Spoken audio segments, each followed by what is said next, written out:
ప్రార్థిస్తున్నాము తండ్రి. ఆమేన్.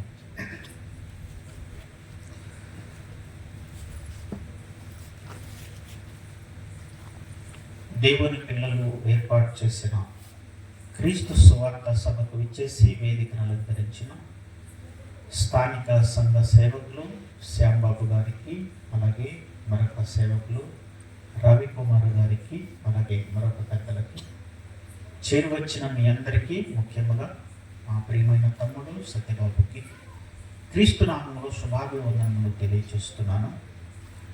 క్రీస్తు సంఘ సభ్యులు 4 ప్రాంతాల్లో 4 సభలు ఏర్పాటు చేయాలని ఆలోచన చేసి తమ కష్టార్జితాన్ని హెచ్చించి మొదటి రోజు తాళ్ళూరులో, 2వ రోజు మాధవరంలో, ఈరోజు 3వ రోజు కొర్రపాటి వారి పాలనలో, రేపు రాత్రికి తూర్పు గంగారంలో ఈ 4 ప్రాంతాల్లో స్వార్థ సభలు ఏర్పాటు చేసి వాక్యాన్ని వినిపిస్తున్నారు. దేవుడు కూడా వారికి తోడుగా ఉండి వాతావరణాన్ని అనుకూలపరిచి తన మాటలు వినిపిస్తున్నాడు. ఈరోజు మన ముందున్న ఒక చక్కటి అంశం ఇప్పటికే మీరు వినే ఉంటారు. మరణం తర్వాత ఏం జరుగుతుంది అనే ఒక చక్కటి అంశం గురించి మనం వినబోతున్నాం. పిల్లరా, మరణం తర్వాత జరగబోయే విషయాలన్నీ కూడా దేవుడు బైబిల్లో వ్రాయించాడు. చాలా సందర్భాలే ఉన్నాయి. మరణం తర్వాత ఏం జరుగుతుందో అనే సందర్భాలు బైబిల్లో చూస్తున్నప్పుడు చాలా లోతైన సంగతులు మనకు కనబడుతూ ఉంటాయి. నేను వాటి గురించి చెప్పలేదు, కానీ లోతైన సంగతుల గురించి చెప్పలేదు, కానీ కొన్ని ప్రాముఖ్యమైన విషయాలు మీతో చెప్పాలని సిద్ధపడున్నాను. ఓకేనా? మరణం, అసలు మరణం అన్నది మనిషికి ఎలా వచ్చింది మనిషి జీవితంలో అని ఆలోచిస్తే, మరణం అన్నది మనిషికి రావటం గల కారణం మరణానికి ముందు పాపం అన్నది చేయటం వలన వచ్చింది. మరణం అన్నది మనిషి జీవితంలోనికి ఎలా ప్రవేశించిందంటే మనిషి పాపం చేయటం వలన వచ్చింది. అందుకే ఒకసారి మనం చదువుకుందాం. రోమిలకు రాసిన పత్రిక 5వ అధ్యాయం 12వ వచనం. రోమిలకు రాసిన పత్రిక 5వ అధ్యాయం 12వ వచనం. మొదట మరణం వచ్చిందా, మొదట పాపం వచ్చిందా ఈ లోకంలోని అని చూస్తే అక్కడ పౌలు గారు తెలియజేస్తున్న ఒక చక్కటి మాట. రోమిలకు రాసిన పత్రిక 5వ అధ్యాయం 12వ వచనం. ఇట్లుండగా ఒక మనుషుని ద్వారా పాపము ద్వారా మరణమును లోకములో ఎలాగూ ప్రవేశించెను. ఈ లోకములోనికి ఏది ముందు ప్రవేశించింది అంటున్నాడు? పాపం ముందు ప్రవేశించింది. ఎప్పుడైతే మనిషి పాపం చేశాడో దాని వలన ఏమొచ్చింది? మరణం వచ్చింది. ఎప్పుడైతే మనిషి పాపం చేయటం మొదలు పెట్టాడో మరణం అన్నది అందరికి సంప్రాప్తమై పాపం చేయని వారి మీద కూడా మరణం ఏడుతుంది అంటాడు. కిందికి వచ్చేస్తే పాపం చేయని వారి మీద కూడా మరణం ఏరడం అంటే ఏంటంటే చిన్న పిల్లల విషయం గురించి మాట్లాడుతున్నాడు. చిన్నపిల్లలు ఏ పాపము చేయలేదు, కానీ మరణం వస్తుందా? చిన్నపిల్లలకు కూడా వస్తుంది. ఏదేమైనా మనిషి జీవితంలోనికి మరణం అన్నది ఎలా ప్రవేశించింది అంటే పాపం చేయటం వలన ప్రవేశించింది. ఇకపోతే మరణం అంటే కొంత అవగాహన మనకు రావాలి. మరణం అంటే ఏంటి? మరణం అంటే ఏంటి? మరణం అంటే మనుషులముగా బ్రతుకుతున్న మనము ఈ శరీరములోను ఉండి నడిపిస్తున్న ఆత్మ శరీరములో నుండి బయటికి రావటమే మరణం. ఓకేనా? మనిషి అంటే 2 భాగాలు, ఒకటి శరీరము, 2 ఆత్మ. ఈ 2 కలిసి ఉన్నాయి. మనము అందరికీ కనబడుతూ ఉన్నాం, జీవిస్తూ ఉన్నాం. ఎప్పుడైతే మరణం మనకు వస్తుందో ఆ రోజు ఈ శరీరంలో ఉన్న ఆత్మ బయటకు వస్తుంది. దాన్నే మరణం అన్నాడు దేవుడు. శరీరం మట్టికి వెళ్ళిపోతుంది, ఆత్మగా మనం బయటకు వస్తాం. ఈ ఆత్మకు చావు లేదు, గుర్తుపెట్టుకోండి. ఈ ఆత్మకు చావు లేదు. శరీరానికైతే చావు ఉంది, ఆత్మకు మాత్రం చావు లేదు. ఇది చావదు, ఆత్మ చావదు. పాఠం చివరి వరకు ఈ మాటను గుర్తుపెట్టుకోండి. అందుకే మీకు ముందుగా తెలియజేస్తున్నా. ఓకే, ఇప్పుడు ఆలోచిద్దాం కొన్ని విషయాలు. మనిషి మరణించిన తర్వాత ఏమి జరుగుతుందో అన్న సంగతి మనిషికి ఎలా తెలుస్తుంది? ఎలా తెలుస్తుంది? కళ్ళ ముందు ఏమన్నా కనపడుతుంది? ఆత్మ కనబడదు. ఎక్కడికి వెళ్ళిపోతుంది తెలియదు మనిషికి. ఏం జరుగుతుంది ఆత్మకి తెలియదు మనిషికి. మనిషి మరణించిన తర్వాత ఏమి జరుగుతుందో అన్న సంగతి మనిషికి తెలియకపోయినా దాని గురించి మాట్లాడతారు. మీకు అర్థమైందా? మళ్ళా చెప్తాను. మనిషి మరణించిన తర్వాత ఏం జరుగుతుందో అన్న సంగతి మనిషికి తెలుసా? తెలీదు. చూశాడా? కళ్ళతో ఏమన్నా చూశాడా? మరణించిన తర్వాత ఆత్మకి ఏం జరుగుతుందో అన్న సంగతి మనిషి కళ్ళతో ఏమన్నా చూశాడా? చూడలేదు. చూడకపోయినా మాట్లాడడం మొదలుపెట్టాడు మనిషి. మాట్లాడుకుంటున్నారు మరణించిన వారి గురించి. ఏమని? రకరకాలుగానే మాట్లాడుకుంటున్నారు. అందరూ ఒకటి మాట్లాడుకోవడం. ఎవరికి తెలిసింది, ఎవరికి ఊహించుకున్నది వాళ్ళు మాట్లాడుకుంటున్నారు. కొంతమంది ఏమో దయ్యాలై తిరుగుతారని కొంతమంది మాట్లాడుకుంటున్నారు. కొంతమంది ఏమో ఆత్మ గాల్లో కలిసిపోతుందని కొంతమంది మాట్లాడుకుంటున్నారు. కొంతమంది ఏమో లేదు మరలా పుడతారని కొంతమంది మాట్లాడుకుంటున్నారు. లేదు దేవుడి దగ్గరికి వెళ్ళిపోతారని కొంతమంది మాట్లాడుకుంటున్నారు. రకరకాలుగా మాట్లాడుకుంటున్నారు ఈ మనుషులు. అవునా? మీరు కూడా మాట్లాడే ఉంటారు. మీకు తెలియని దాని గురించి ఎందుకంత విస్తారంగా మాట్లాడుకుంటున్నారు? తెలుసా? తెలియదు. మరి ఎందుకు మాట్లాడుకుంటున్నారు? అందుకే దేవుడు కూడా ఏం మాట్లాడుతున్నాడో ఒక్కసారి ప్రసంగి గ్రంథం 10వ అధ్యాయం 14వ వచనాన్ని చదవండి. ప్రసంగి గ్రంథం 10వ అధ్యాయం 14వ వచనం. దయచేసి బైబిల్ ఉన్న వారందరూ తీర్చండి. ప్రసంగి గ్రంథం 10వ అధ్యాయం 14వ వచనం. కలుగబోవునది ఏదో మనుషుల ఎరుగక ఉండినను బుద్ధిహీనులు విస్తారంగా మాట్లాడుతురు అన్నాడు. నిజం చెప్పండి, మనకు తెలియని విషయం గురించి మనం మాట్లాడొచ్చా? వాదించొచ్చా? అంతేనా? వాదించొచ్చా? మనకు తెలియని విషయం గురించి మనం మాట్లాడకూడదు, వాదించకూడదు. ఎందుకంటే మనకు తెలియనిది. తెలియనప్పుడు ఎందుకు మాట్లాడాలి? ఈరోజు మనిషి మరణించిన తర్వాత ఏం జరుగుతుందో అన్న సంగతి మనిషికి ఏమన్నా తెలుసా? తెలియదు. కానీ దాని గురించి మాట్లాడుకుంటాడు.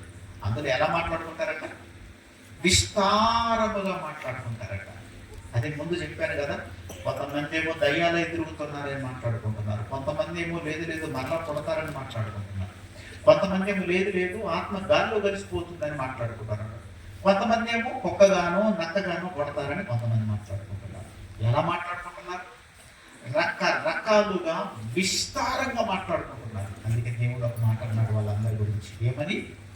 బుద్ధిహీనులు మీరు అన్నాడు. నేననలేదండి ఆ మాట. నేననలేదు ఆ మాట. దేవుడు అంటున్నాడు బుద్ధిహీనులు. ఎప్పుడు కూడా ఒక గుర్తు పెట్టుకుని మన భక్తి జీవితంలో కూడా తెలియని విషయం గురించి మనం మాట్లాడకూడదు. కొన్ని జాగ్రత్తలు కూడా తీసుకోవాలి. భక్తి జీవితంలో తెలియని విషయం గురించి మాట్లాడకూడదు. తెలుసా? దాని గురించి మాట్లాడదు. అందుకే కలుగబోవున్నది ఏదో మనుషులు ఎరుగకుండినను బుద్ధిహీనులు విస్తారముగా మాట్లాడతారట. ఆ తర్వాత కిందకి వచ్చేసరికి ఏమంటున్నాడు? నరుడు చనిపోయిన తర్వాత ఏమి జరుగునో ఎవరైనా తెలియచేస్తారా? నరుడు చనిపోయిన తర్వాత ఏమి జరుగుతుందో ఎవరైనా తెలియజేసే వాళ్ళు ఉన్నారా? చెప్పేవాళ్ళు ఉన్నారా? నిజంగా అండి, మనుషులు తెలుసుకొని చెప్పవలసిన పరిస్థితి. ఎక్కడ తెలుసుకోవాలి అంటే బైబిల్ దగ్గర తెలుసుకోవాలి. కానీ ఈరోజు బైబిల్లో వ్రాయబడిన వాస్తవాలను విని నమ్మి చెప్పే పరిస్థితులు ఈరోజు ఎక్కడున్నాయి చెప్పండి? బైబిల్లో వ్రాయబడిన సంగతులన్నీ వాస్తవాలని నమ్మి విని నేర్చుకుని చెప్పే పరిస్థితులు ఎక్కడున్నాయి? మరణము తర్వాత ఏమి జరుగుతుందో అన్న సంగతిని గురించి దేవుడు స్పష్టముగా బైబిల్లో వ్రాయించాడు. కానీ బైబిల్ వింటారా? బైబిల్ చదువుతారా? బైబిల్ నేర్చుకుంటారా? లేదు. మిగిలిన లోకములో ఉన్న పుస్తకాలు, లోకంలో ఉన్న సంగతులు అన్నీ విని బరువు పెట్టుకుని ఉంటారు. అవునా? అంతే. ఈరోజు మీ మెదడులో ఉన్న ఆలోచనలు ఒకవేళ దేవుడు వెతికినా, మన మెదడులో కూడా ఉన్న ఆలోచనలన్నీ కూడా ఈ లోకములో ఉన్న సంగతులే ఉంటాయి తప్ప బైబిల్లో ఉన్న సంగతులు ఏం కనబడదు. మీకు సంగతి చెప్తాను, జాగ్రత్తగా వినండి. ప్రతిరోజు రాత్రి గుడికి వెళ్ళి వాక్యం వినే వాళ్ళ దగ్గరికి వచ్చి ఆ మెదడులో లేదా మనసులో ఏమున్నాయో తొంగి చూస్తాడండి. ప్రతిరోజు రాత్రి దేవుడు తొంగి చూస్తాడు. బైబిల్లో ఉన్న మాట. అందుకే మన మనసులో కూడా అవి కూడా లేవు. అన్ని లోకములో ఉన్న సంగతులే మన మనసులో ఉన్నాయి. ప్రియులారా, మరణించిన తరువాత ఏమి జరుగుతుందో మనుషులకు తెలియకపోవటం వలన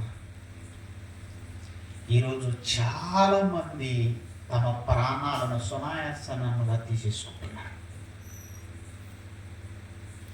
తమ ప్రాణాలను చాలా ఈజీగా తీసేసుకుంటున్నారు. కొంతమంది మాట్లాడుతున్న మాటలు కూడా మనకు వినబడుతూ ఉన్నాయి. ఏమని? కుటుంబంలో ఒక కష్టం వచ్చిందనుకోండి, ఆ కష్టాన్ని తట్టుకొని నిలబడలేక ఒక మాట అంటారండి. ఏమన్నా తెలుసా? చచ్చిపోతే బాగుండు అంటారు. అంతేనా? చచ్చిపోతే బాగుండు అంటారు. చచ్చిపోతే ఏం జరుగుతుందో తెలియక మాట్లాడుతున్న మాటలు అవన్నీ కూడా. చనిపోతే ఏం జరుగుతుందో తెలియక మాట్లాడుతున్న మాటలు అవన్నీ కూడా. చచ్చిపోతే బాగుండు, చనిపోతే బాగుండు, ఈ బాధ తట్టుకోలేకపోతున్నానని మాట్లాడతారు. అందుకే చాలా మంది ఆత్మహత్య చేసుకుంటూ ఉంటారు, సూసైడ్ చేసుకుంటూ ఉంటారు. అలాగే కొంతమంది వృద్ధాప్యంలోనికి వెళ్ళిన తర్వాత ఆ మంచములో ఉండే పరిస్థితిని బట్టి బాధ భరించలేక వాళ్ళు అంటున్న మాట ఏంటో తెలుసా? తొందరగా ఈ ప్రాణం పోలేదు అంటారు. మా బంధువురాలు ఒక ఆవిడ అలాగే అన్నది. నేను వెళ్ళి మాట్లాడినప్పుడల్లా, అయ్యా బ్రహ్మయ్య, నా ప్రాణం ఇంకా బాగాలేదయ్యా, దేవుడు నన్ను ఇంకా దేశపోలేదయ్యా అంటది. అంటే చనిపోయిన తర్వాత ఏమి జరుగుతుందో అన్న ఆలోచన లేకుండా మాట్లాడుతున్నారు. చనిపోయిన తర్వాత ఏం జరుగుతుందన్న ఆలోచనే లేకుండా మాట్లాడుకుంటున్నారు. అలాగే ఈ మధ్య కాలంలో పిల్లలు ఆత్మహత్య చేసుకుంటున్నారండి. ఈ మధ్య కాలంలో చిత్రం చెప్పమంటారా? 10వ తరగతి ఫలితాలు రాకమునిపే ఒక అమ్మాయి ఏం చేసిందంటే, ఫెయిల్ అవుతానన్న అనుమానంతో ముందే చచ్చిపోయింది. చిత్రం ఏంటంటే ఆ అమ్మాయి పాస్ అయింది. పిల్లలండి, వాళ్ళ వయసు ఎంత ఉంటుంది చెప్పండి? వాళ్ళ వయసు ఎంత ఉంటుంది? 14-15 సంవత్సరాలు. వాళ్ళకి ఎలాంటి ఆలోచనలు ఉన్నాయో చూడండి. 10వ తరగతి పాస్ కాకపోతే చనిపోయేవాళ్ళు, మంచి మార్కులు రాలేదని చనిపోయేవాళ్ళు. ఈ మధ్య కాలంలో ఎక్కువ మంది వాళ్ళే చచ్చిపోతున్నారండి పిల్లలు. ఏమర్థమైంది ఈ సమాజానికి? ఏం ఆలోచిస్తున్నారు ఈ సమాజం?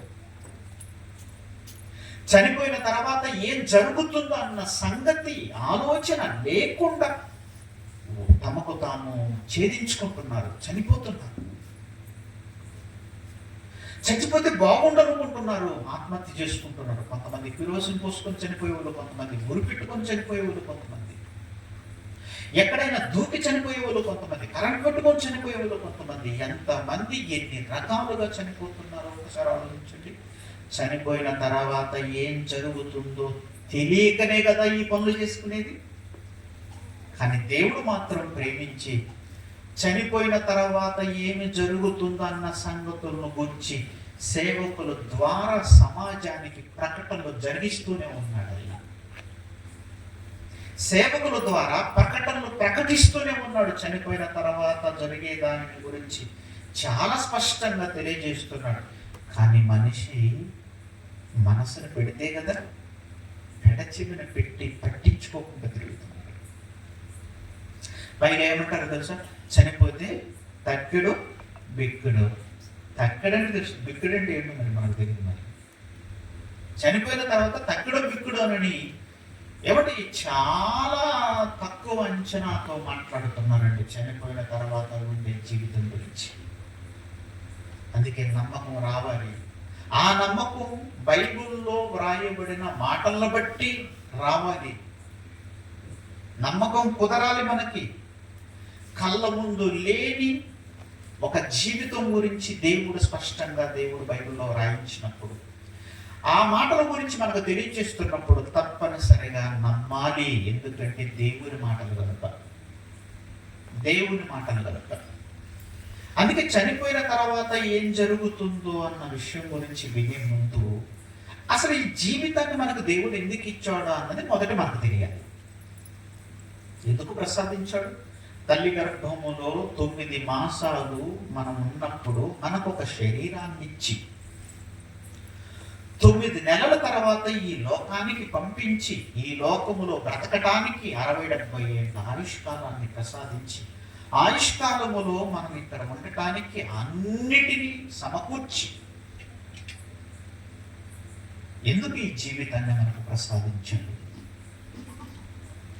ఎందుకు ఈ జీవితాన్ని మనకు ప్రసాదించాడు అంటే ఒకే ఒక మాటలో దేవుడు తెలియజేస్తున్నాడు. యెషయా గ్రంథం 43వ అధ్యాయము 21వ వచనం. యెషయా గ్రంథం 43వ అధ్యాయము 21వ వచనం చదవండి. ఒకే ఒక్క మాటలో, చాలా మాటలు ఉన్నాయి. మరణం తర్వాత ఏం జరుగుతుందో అన్న విషయాలు మనం వినాలి కాబట్టి దానికి ముందు దేవుడు మనకి జీవితాన్ని ఎందుకు ప్రసాదించాడో అన్న దాని గురించి ఆలోచిస్తూ ఒకే ఒక్క మాట అక్కడ రాయబడిన మాట. యెషయా గ్రంథం 43వ అధ్యాయము 21వ వచనం. నా నిమిత్తము నేను నిర్మించిన జనులు నా స్తోత్ర గీతం ప్రచురము చేయుదురు. ఎందుకోసం మనకు నిర్మాణం నిర్మించాడట? నా నిమిత్తము నేను నిర్మించిన జనులు. అంటే మన పుట్టుక మన తల్లిదండ్రుల కోసము కాదు. ఎవరి కోసం అని ఈ మాటలో మనకు అర్థమవుతుంది? దేవుని కోసము. దేవుని కోసము అంటే దేవుని కోసము మనకు ఈ జన్మను ప్రసాదించాడు. దేవుని కోసము బ్రతకాలని ఈ జీవితాన్ని ఇచ్చాడు. ఈ జీవితంలో దేవుని కోసం బ్రతకతారని అన్నిటినీ సమకూర్చాడు. గాలి, నీరు, ఆహార పదార్థాలు, కట్టుకోవటానికి బట్టలు, ఉండటానికి ఇల్లులు, ఎవరి భార్య భర్త బంధాలు, తల్లి తండ్రుల బంధాలు, ఇవన్నీ కూడా ఎందుకు మనకు సమకూర్చాడు అంటే తన కోసం బ్రతకటానికి. మనుషులు ఆ విధంగా బ్రతుకుతున్నారా అంటే బ్రతకటం లేదు. కొంతమంది మాత్రమే దేవుని కోసం బ్రతుకుతున్నారు, మిగిలిన వారు బ్రతకటం లేదు. అంతేనా? మిగిలిన వారు బ్రతకటం లేదు. మరి దేవుని కోసం బ్రతకకుండా మరణిస్తే,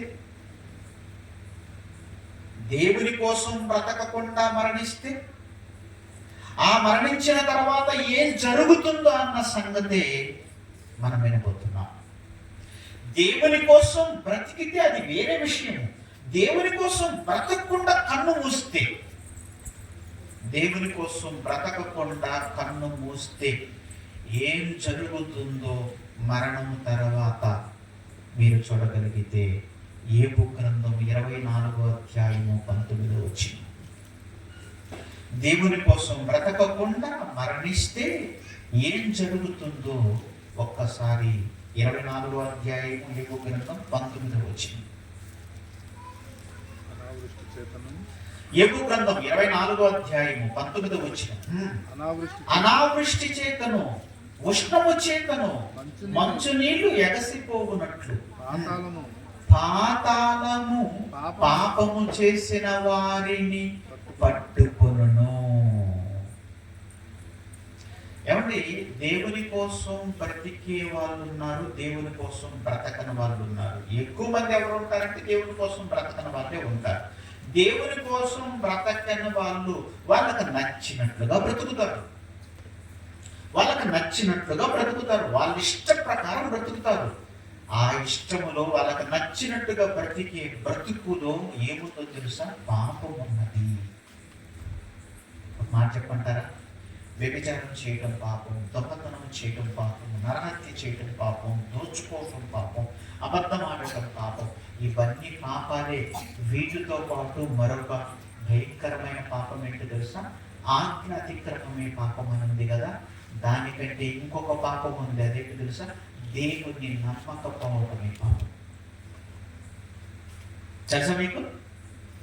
దేవుణ్ణి నమ్మకపోవటమే పాపం. దేవుణ్ణి నమ్మకపోవటం పాపమా? అవును. నిజంగా ఈరోజు మనిషి జీవితాన్ని పరిశీలించినప్పుడు ఏమండి, ఎన్ని పాపాలు చేసి బ్రతుకుతున్నారండి మనుషులు, ఎన్ని పాపాలతో బ్రతుకుతున్నారు మనుషులు. అందుకే ఈ పాపాలతో బ్రతుకుతూ ఒకరోజు మరణించినప్పుడు మరణించిన తర్వాత ఎవరు పట్టుకుంటారని రాశాడు దేవుడు?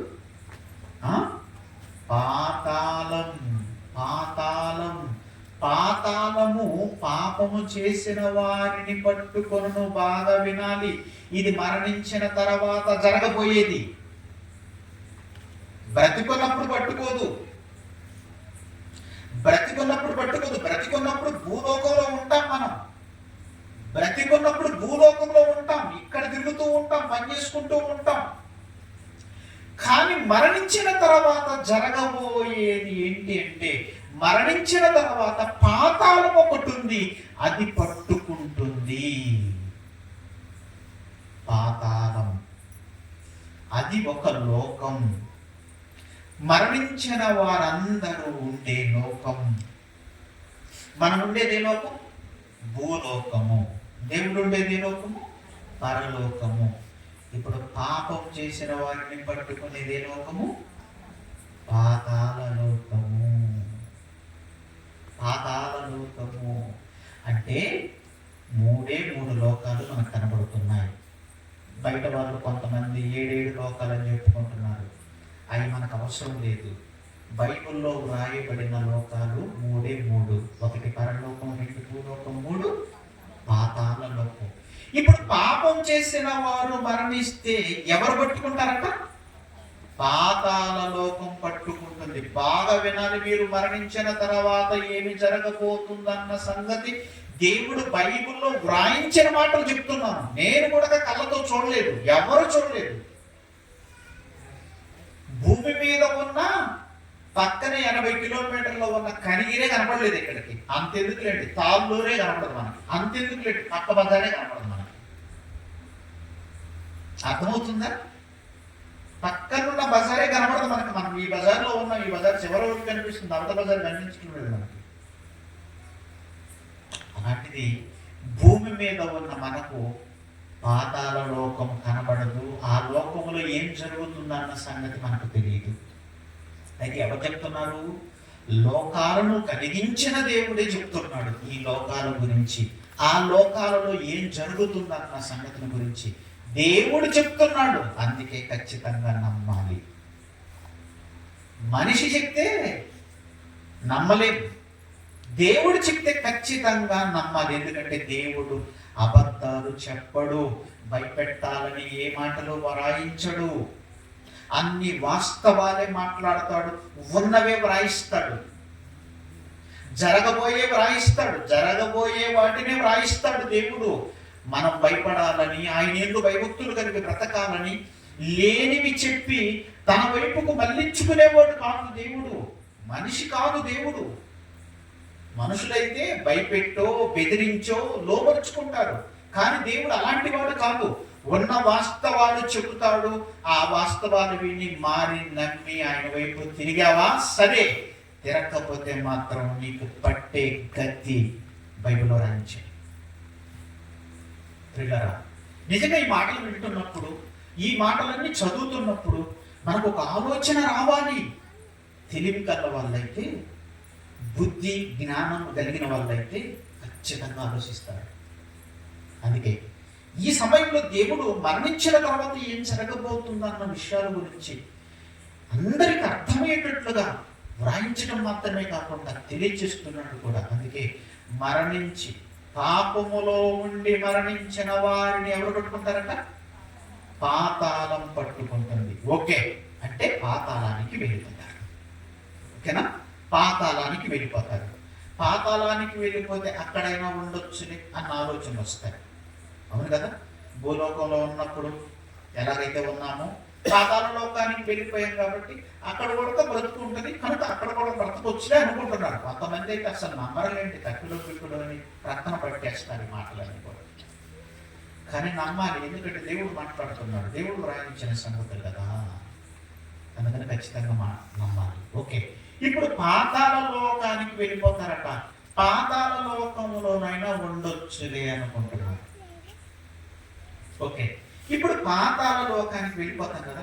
పాతాళ లోకంలో పరిస్థితులు ఏంటి? ఇప్పుడు వాతావరణం ఎలా ఉంటుంది? భూమి మీద ఉన్నట్టుగానే ఉంటుందా? చల్లటి గాలి, చల్లని నీళ్లు, మంచి మంచి ఆహారం, మంచి మంచి రంగుల బట్టలు వేసుకోవడం, బంగారం దొరుకుతుంది. అలాంటి పరిస్థితులు ఏమన్నా పాతాళ లోకములో ఉంటుందా? అంతే కదా, ఆలోచించాలి కదా. మన కళ్ళ ముందు లేని లోకం, ఆ లోకములో పరిస్థితులు ఎలా ఉంటాయో మనకు తెలిస్తే కదా. ప్రమాదం అయితే జాగ్రత్త పడతాం, మేలు జరిగే పని అయితే అందులోకి వెళ్ళాలనుకుంటాం. ప్రమాదం అనుకోండి జాగ్రత్త పడతాం, మేలు జరిగేది అనుకోండి పోవడానికి ఇష్టపడతాం. అందుకే పాతాళ లోకంలో ఏం జరుగుతుందో అన్న సంగతి మనకు తెలిసినప్పుడు మనం జాగ్రత్త పడతాం. అంతే కదా, జాగ్రత్త పడతాం. అందుకే పాతాళ లోక పరిస్థితులు ఏంటి, అక్కడ రూల్స్ ఏంటి, అక్కడ వాతావరణం ఏంటి, ఇవన్నీ మనకు తెలియాలి అంటే అక్కడ ఉన్న వారిని అడిగితే తెలుస్తుంది.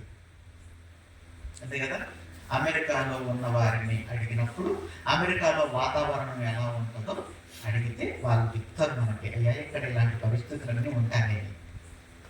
అలాగే పాతాళ లోకంలో పరిస్థితులు ఏంటో మనకు తెలియాలంటే అక్కడికి వెళ్ళిన వారిని అడగాలి. అడుగుదామా? ఫోన్ నెంబర్ ఏమన్నా ఉందా? వాడిది ఉందా? ఫోన్ చేద్దామా? ఇప్పుడే చేద్దాం. ఫోను నెంబర్ చెప్పగలరా?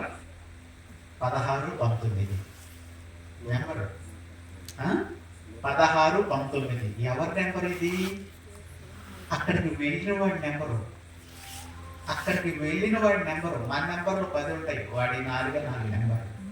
1619 లూకాసు సువార్త 16వ అధ్యాయము 19వ వచనం. అది వాడి కోడ్, వాడి ఫోన్ నెంబర్. లూకాసు సువార్త 16వ అధ్యాయం 19వ వచనం. చాలా సందర్భాల్లో మీరు వినే ఉంటారు. ఒక్కసారి మరలా దేవుడు గుర్తు చేస్తున్నాడు. మనందరికి తెలుసు కదా, ధనవంతుడు ఒకడు ఉండేది. ఎక్కడ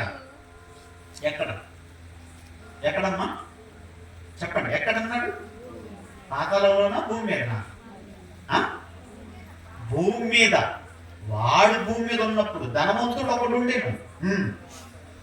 అతడు ఊదా రంగు బట్టలను, సన్నపు నార వస్త్రములు. నాకు తెలియక అడుగుతానండి, వాడు వేసుకునే బట్టలు ఏంటియో చెప్తున్నాడండి దేవుడు. వాడు ఏ బట్టలు వేసుకుంటే మనకెందుకు అనుకుంటున్నారా? అవసరమే, ఇప్పుడు అవసరమే. వాడు ఏ బట్టలు వేసుకుంటున్నాడో, ఏ కలర్ బట్టలు వేసుకుంటున్నాడో చెప్తున్నాడు దేవుడు. నిజంగా వాడిని వదిలిపెట్టలేదండి దేవుడు.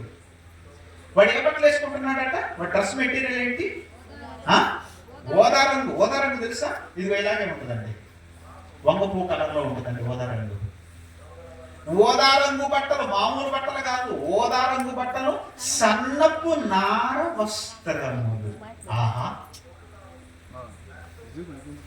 సన్నపు నార వస్త్రములు ధరించుకొని ప్రతి దినము బహుగా సుఖపడుచుండువాడు భూమి మీద ఉన్నప్పుడు. ఎప్పటివాడు వీడు? ఎప్పటివాడు? మోషే గారు ఉన్న కాలములో ఉన్నవాడు. మోషే గారు కాలములో ఉన్నవాడు. అప్పుడు వీడి జీవితం ఎలా ఉందంటే మంచి కలర్ఫుల్గా ఉంది. మంచి కలర్ఫుల్గా ఉంది. ఎంజాయ్ చేస్తున్నాడు, లగ్జరీ జీవితాన్ని అనుభవిస్తున్నాడు. నాకు అనిపించిందండి, వీడు అబ్రహామును తండ్రి అని పిలుస్తున్నాడంటే వీడు ఎవడై ఉంటాడు? ఇశ్రాయేలీయుడే అయి ఉంటాడు. ఇశ్రాయేలీయుడయ్యుండి అంత ధనము అంత సుఖం అనుభవిస్తున్నాడు ఏంటి వీడు? ఇశ్రాయేలీయుడయ్యుండి, ఒకప్పుడు ఇశ్రాయేలు మోషే గారి కాలంలో ఉన్న ఇశ్రాయేలీలు ఎలా ఉన్నారు? బానిసలుగా ఉన్నారు. కానీ వీడు మాత్రము ధనవంతుడై ఉన్నాడండి. అస్సలు ఆలోచిస్తే మతిపోతుంది వాడి గురించి ఆలోచిస్తే. ధనవంతుడు ఒకడు, వాడు ఉదరంగు పట్టము సన్నపనార వస్త్రములు ధరించుకొని ప్రతి దినము సుఖపడుచుండువాడు. అయితే లాజరు అని ఒక దరిద్రుడు ఉండెను. వాడు కురుపులతో నిండిన వాడై ధనవంతుని ఇంటి వాకిట పడి ఉండి అతని బల్ల మీద పడు రొట్టె ముక్కలతో ఆకలి తీర్చుకొనగోరెను. ఏమండి? ఒకడేమో ధనవంతుడు, ఇంకొక అతనేమో దరిద్రుడు. ఇతనికి ఏముందట? పెద్ద రోగం ఉంది. ఏ రోగం అది? క్యాన్సర్ కాదు. ఏ రోగము? కురుపులు. ఒంటి నిండా ఉన్నాయి. ఒంటి నిండా కురుపులు ఉన్నాయి. ఏమండి? కురుపు, ఒక కురుపు ఉంటేనే, ఒక పుండు ఉంటేనే తట్టుకోలేమండి. అలాంటిది ఒంటి నిండా కురుపులతో ఉన్నాడు అంటే ఎంత బాధాకరమైన విషయం అవుతుందండి. పైగా వాడి చుట్టూ ఎవరున్నారు? కుక్కలు ఉన్నాయి. అవి ఎందుకు ఉన్నాయి? ఆ కురుపులలో నుండి కారుతున్న ఆ నీరుని నాకడానికి ఉన్నాయి. ఎంత క్లిష్ట పరిస్థితితో చూడండి, ఎంత దుర్భరమైన పరిస్థితితో చూడండి. అయినా సరే దేవుని యందు భయభక్తులు కలిగి ఉన్నాడు. ఆరోగ్యము లేదు, అయిన వాళ్ళు లేరు, ఇల్లు లేదు, ఆస్తిపాస్తులు లేరు, బంధువులు లేరు, ఎవ్వరు లేరు, అనారోగ్యముతో ఉన్నాడు. అలాంటి వాడు దేవుని యందు భయభక్తులు కలిగి ఉన్నాడు. ఏమంటే ఒక మాట ఈ సందర్భంలో మనం ఆలోచిద్దాం. ఇంత రోగముతో ఉండి ఇంత భయభక్తులతో కలిగి ఉన్నాడు కదా, ఏ రోజైనా సరే తండ్రి ఈ రోగాన్ని తీసివేయమని ప్రార్థన ఏమన్నా చేశాడా? చేశాడా? ఏమా చేశాడా? చేశాడా? దేవుని యందు భయభక్తులు కలిగి బ్రతుకుతున్న వాడేగా. ఈ రోగాన్ని తీసివేయమని ఏనాడైనా అడిగాడా? మనం అనుకోండి, జ్వరం వచ్చిందనుకోండి, ఇంకా అడగడమే మొదలు పెడతాం. తగ్గలేదనుకోండి, ఇక 10 మందికి చెప్తాం ప్రార్థన చేయమని, పాస్టర్ గారు చెప్తాం ప్రార్థన చేయమని. ఇది చిన్న జ్వరానికి ఇంతమంది చేత ప్రార్థన చేయించుకుంటున్నావే. కానీ లాజరు మాత్రం అంత దేవుని యందు భయభక్తులు కలిగి ఉండి కూడా రోగం వస్తే, అందులో భయంకరమైన రోగం వస్తే ఒక్క మాట కూడా దేవుణ్ణి అడగలేదంటే లాజరు యొక్క ఉద్దేశం ఏంటి? ఏమనుకున్నాడు తెలుసా? ఏమనుకున్నాడు తెలుసా? ఈ కురుపులు ఉండేది నేను ధరించుకున్న ఈ శరీరానికి తప్ప నాకు కాదు. దీన్ని త్వరలో నేను విడిచిపెడతాను. నేను త్వరలో విడిచిపెట్టే దీనికి రోగం గురించి ఆయన ఎందుకు అడిగేది అనుకున్నాడండి. ఇది అర్థమైందా లేదా? ఏమో అర్థమైందా? నేను చెప్పేది అర్థమైందా? లాజరు ఏమనుకున్నాడంటే ఈ రోగం ఏదైతే ఉన్నదో, శరీరానికి కురుపులు ఉన్నాయి, ఈ శరీరాన్ని నేను త్వరగా విడిచిపెడతాను, విడిచిపెట్టే ఈ శరీరానికి రోగం గురించి ఆయన్ని అడగడం ఎందుకు అంత పెద్ద ఆయన్ని అనుకున్నాడండి. కానీ ఈరోజు మనం మాత్రం వాటి కోసమే దేవుని దగ్గరకు వచ్చే వాళ్ళు ఉన్నారండి. మీరు ఉన్నారో లేదో నాకైతే తెలియదమ్మా. వాటి కోసమే ప్రార్థన చేసే వాళ్ళు ఉన్నారండి. వాటి కోసమే యేసు నమ్మే వాళ్ళు ఉన్నారండి. ఏటి కోసం? రోగాల కోసం. కానీ లాజరు మాత్రం దేవుని యందు భయభక్తులు కలిగి ఉండి తనకున్న రోగం గురించి దేవుణ్ణి అడిగిన వాడు కాదండి. అలానే అడగడం తప్పని నా ఉద్దేశం కాదండి. అడగండి, తప్పు లేదు. కానీ రోగాల కోసమే దేవుని దగ్గరికి రావటం, రోగాల కోసమే ఆయన నమ్ముకోవటం అన్నది రైట్ కాదు. కానీ లాజరు భయభక్తులు కలిగి ఉన్నాడు. ఇతను ఆకలి ఎలా తీర్చుకుంటాడట? ధనవంతుడు బల్ల మీద రొట్టె ముక్కలు పెట్టుకొని తింటుంటే అవి కింద పడితే, కింద పడ్డవి బయట పారవేస్తే, బయట పారవేసిన రొట్టె ముక్కలతో ఆకలి తీర్చుకోవాలనుకున్నాడట. ఇది సాధ్యమా? రొట్టె తింటుంటే ముక్క కింద పడద్దా? అన్నం తింటుంటే కొన్ని మెతుకులు కింద పడతాయంటే ఒక అర్థము. ఓకేనా? అన్నం తింటున్నాం అనుకోండి, కొన్ని మెతుకులు కింద పడతాయి. ఓకేనా? ఆ మెతుకులు తిని ఆకలి తీర్చుకుంటున్నాడంటే ఒక అర్థం ఉంది. ఇప్పుడు రొట్టె ముక్క తింటుంటే ముక్క కింద పడద్దా? పడదు. మరి రొట్టె ముక్క కింద పడకపోతే బయట ఉన్న లాజరు ఆకలి ఎలా తీరద్ది? అంటే తీరతుందా? తీరట్లేదా? తీరటం లేదు. పోనీ ధనవంతుడికి ధనము చాలా ఉంది, ఇంట్లో పని వాళ్ళు చాలా మంది ఉన్నారు, వాళ్ళకు పెట్టే దాంట్లో బయట నా ఇంటి ముందు ఉన్నాడు లాజరు, అతనికి పెడితే బాగుండు అనుకునే రకమ ధనవంతుడు కాదు. కొంతమంది ఉంటారండి, ధనమున్నా పెట్టాలన్న మనసు ఉండదు. ధనమున్నా పెట్టాలన్న మనసు ఉండదు. కొంతమంది అంటుంటారండి, మా పెద్దవాళ్ళు, పెళ్లికి బిచ్చి వేసేవాడు కాదట. ఎంగిలి చేత్తో కాకిని అదిలించే రకం కాదరా వీడు అంటారు. ఎంగిలి చేత్తో కాకిని అదిలించడం అంటే తినే అన్నం తింటున్నప్పుడు కాకి వచ్చి కావు కావు అంటుంది అనుకోండి, ఇస్సో అండట. ఏది ఇస్సో అని ఈ చేత్తో అండట. ఈ చేత్తో అంటే ఏమవుద్ది? దీనికున్న మెతుకులన్నీ పోతాయట. ఏమిటి ఇలాంటి వారు ఉంటారా అంటే ఉంటారు. ఎందుకున్నారు? ఒకటే గుర్తుపెట్టుకోండి, ఉంటే పెడదామన్న మనసు కాదు, కానీ లేకపోయినా పెట్టాలన్న మనసు ఉంటే పెట్టగలవు. మనసు ఉండాలి మొదట. అందుకే ధనవంతుడికి ఏ మనసు ఉంది? పెట్టే మనసు లేదండి. వాడి శరీరము, వాడి ఆనందము, వాడి జీవితం అంతే. ఆ తర్వాత ఏం జరిగింది? రోగాలతో ఉన్నాడు, ఆకలితో ఉన్నాడు కనుక ముందు చనిపోయాడు. చనిపోయాడా? చనిపోయాడు. చనిపోయి ఎక్కడికి వెళ్ళాడు? దేవదూతల చేత అబ్రహాము రొమ్మున అనుకున్నటకు కొనిపోబడిన తర్వాత ధనవంతుడు కూడా చనిపోయాడు. చనిపోడా? చచ్చిపోయాడు. చచ్చిపోయిన తర్వాత ఏం జరుగుతుంది? భూమి మీద ఏం జరుగుతుంది? చచ్చిపోయిన తర్వాత బంధువులందరినీ పిలిపించి ఆఖరి చూపులు చూసి అందరూ కలిసి మట్టిలో పెట్టేస్తున్నారు. అంతేనా? మట్టిలో పెట్టొచ్చిన తర్వాత అందరు కూర్చొని మాట్లాడుకుంటారు. ఏమని?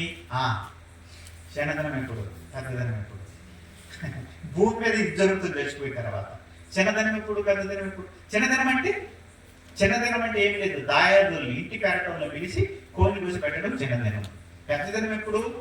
బంధువులు అందరినీ పిలిచి ఏటను కోసి మాంసం అందరికి పెట్టడం పెద్దదనం. అంతేనా? భూమి మీద ధనవంతుడు మరణించిన తర్వాత తన తోడబుట్టిన వారు లేదంటే సోదరులు ఈ కార్యక్రమంలో వీళ్ళున్నారు, ఈ సందర్భంలో వీళ్ళున్నారు.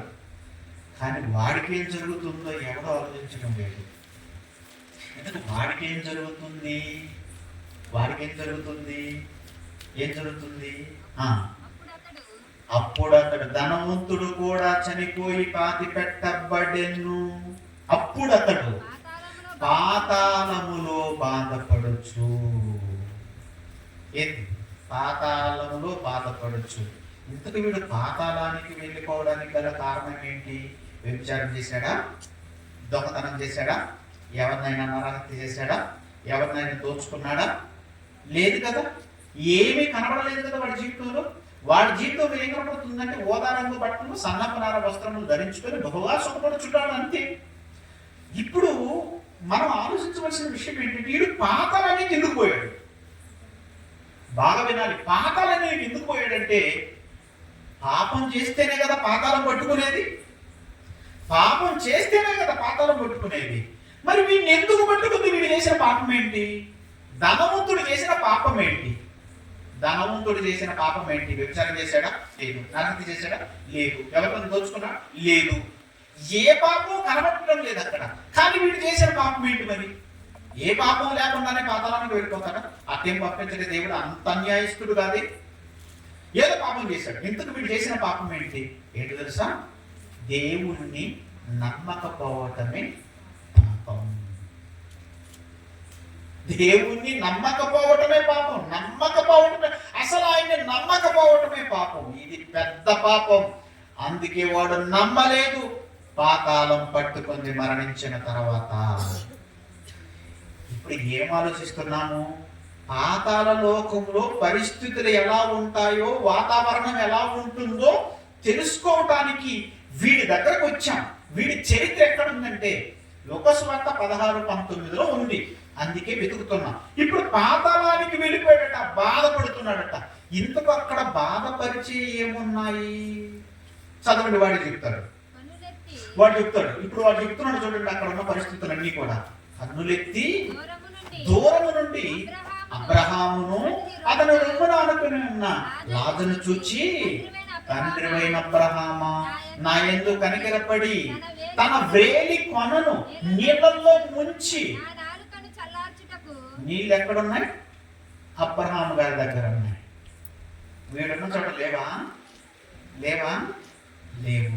ఇప్పుడు వాడు ఏమడుగుతున్నాడంటే, నా నాలుకను చల్లార్చుటకు తన వ్రేలి కొనను నీళ్ళల్లో ముంచి నా నాలుకను చల్లార్చు అంటున్నాడు. ఇప్పుడు ఎన్ని నీళ్ళు కావాలటువంటి? ఎన్ని నీళ్ళు? లేకరా కాదు. ఎన్ని నీళ్ళు కావాలి? గ్లాసుడా కాదు. ఎన్ని నీళ్ళు కావాలి?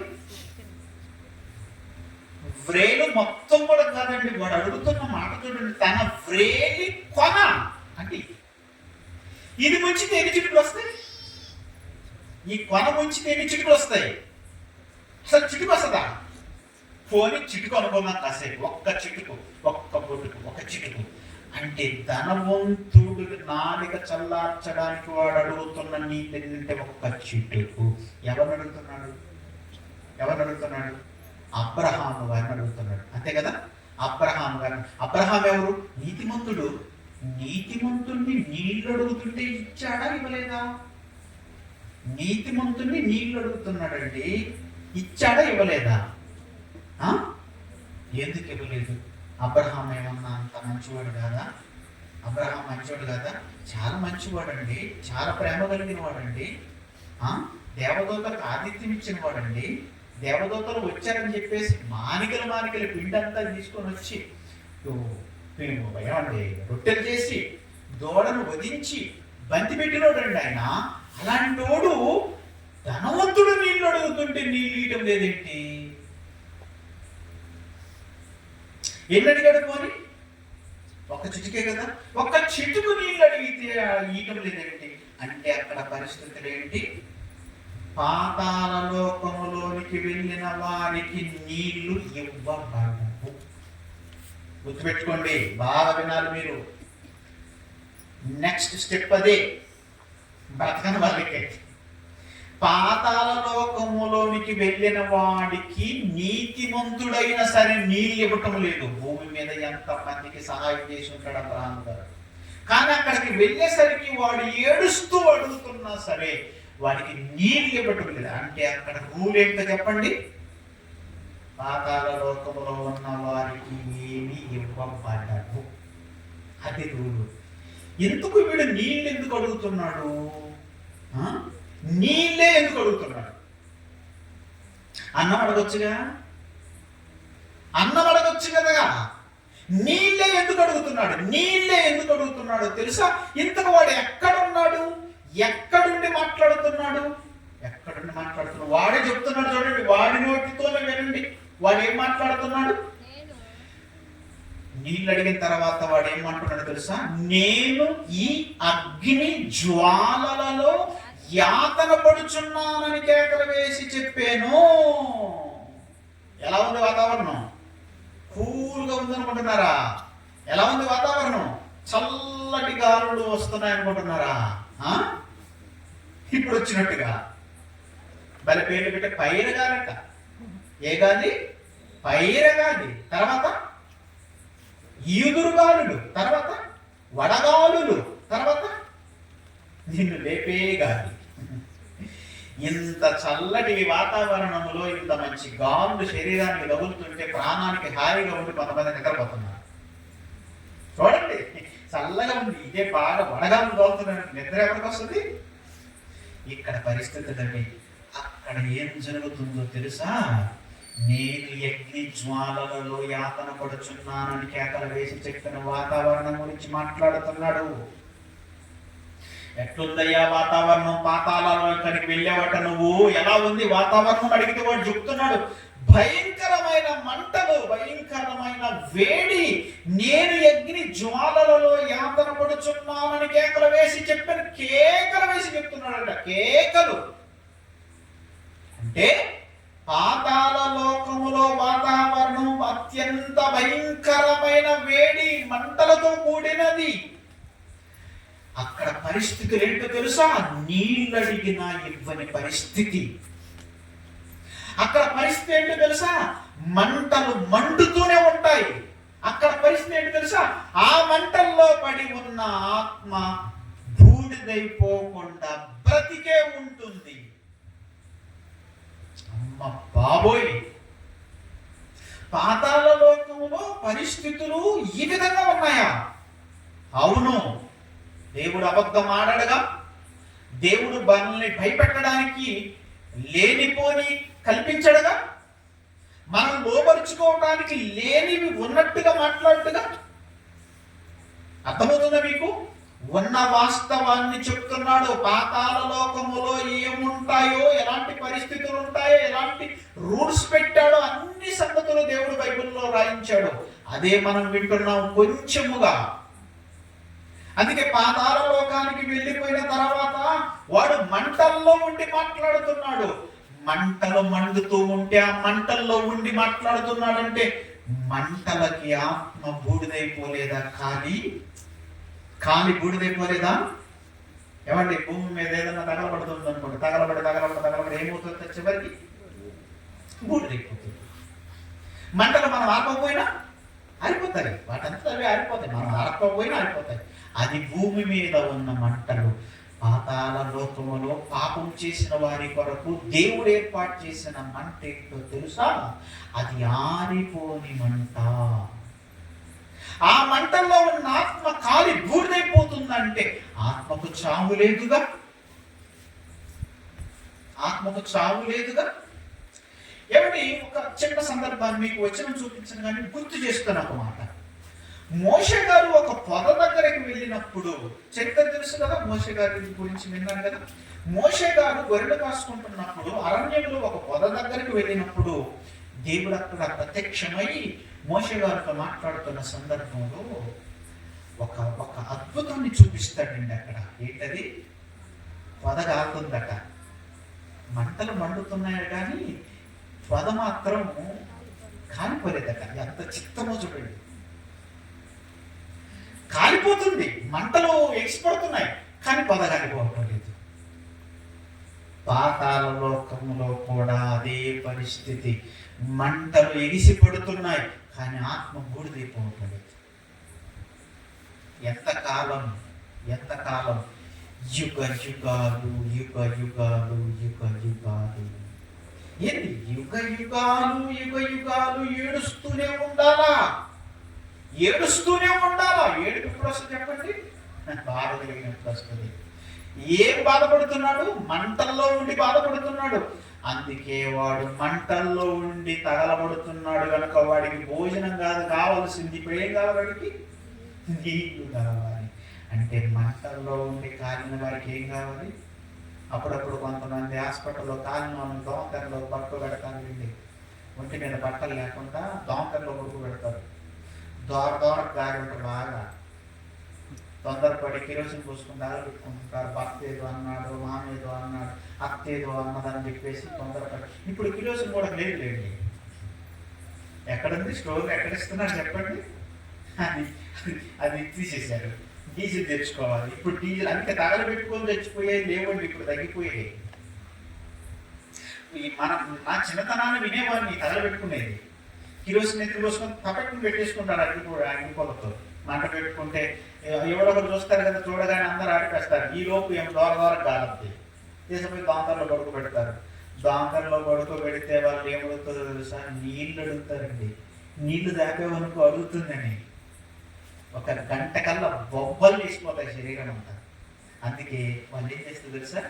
కాటన్ దూది నీళ్ళలో నుంచి పెదాలు అడుగుతుంటారు.